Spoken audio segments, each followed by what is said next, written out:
Architectural Builder Supply is pleased to present you with this recording of the technical question that is listed in the title of this video. This call may be monitored and recorded for quality assurance.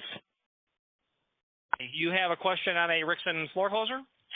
Yes, I have a Rixson Junior door closer that's very old, and I'm wondering, do they ever need oil, and if so, what kind and where to put it? They do fail in fatigue and need to be rebuilt or replaced, but the repair shop does not provide any sort of guidance as to how to go about field repairing those. Terrific. That's Well, not what I wanted to hear. Well, two things. It's their business model, number one. Number two, Right.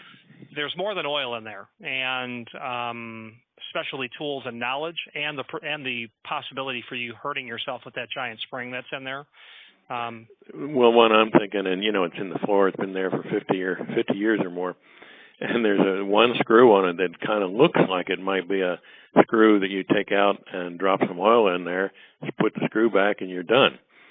That's really the question, what that screw is for, because there are 4 hold-down screws to the floor, and there's one other one.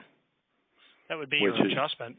That will open or restrict the flow of fluid through the body, but is not where you put the oil in. So, in other words, you're saying you have to take the whole unit out of the floor to put the oil in it? No, you would have to take the whole unit out of the floor to send it in for repair or a rebuild. Wow. There's no, and it's not that I know the answer and am not telling you. I don't know the answer. I don't. I see. Yeah. I don't do that work. But when there's a rebuild on it, that entire closer gets thoroughly disassembled. I understand. Yeah. Well, I appreciate the info, and sorry that I didn't get what I call a more info answer. But appreciate your talking to me. My pleasure. Now, keep in mind, we provide the service of rebuilding those, so don't throw it away, that closer body. Oh, no, I'm thinking I'm going to wait until it fails. The problem, I call it a nitpicking problem. When you open it up, and start the closure of it, it makes a kind of a cracking noise, especially on one direction than the other. And I figured, well, maybe it needs a little oil to quiet it down a little bit. That's definitely a mechanical problem, and I wouldn't advocate waiting for it to thoroughly fail. Is it a path of egress, that door? Well, it's between the kitchen and the dining room. Yeah. Is it in a home? Yes. Mm-hmm. Oh, okay.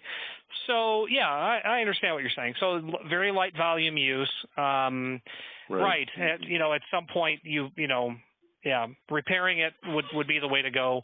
A replacement would not be very practical because the modern material is not going to just drop right in. Yeah, I understand. On the internet, you look at it, and there's only one on your site that even resembles roughly what I have. Yeah. But I appreciate it. I thank you very much. Thank you, sir. Bye-bye. Right, bye. Architectural Builder Supply hopes you have enjoyed this program. Again, thank you for watching, and if you've enjoyed this video, please click thumbs up. Please subscribe and maybe even send the video to someone that you know. Thank you.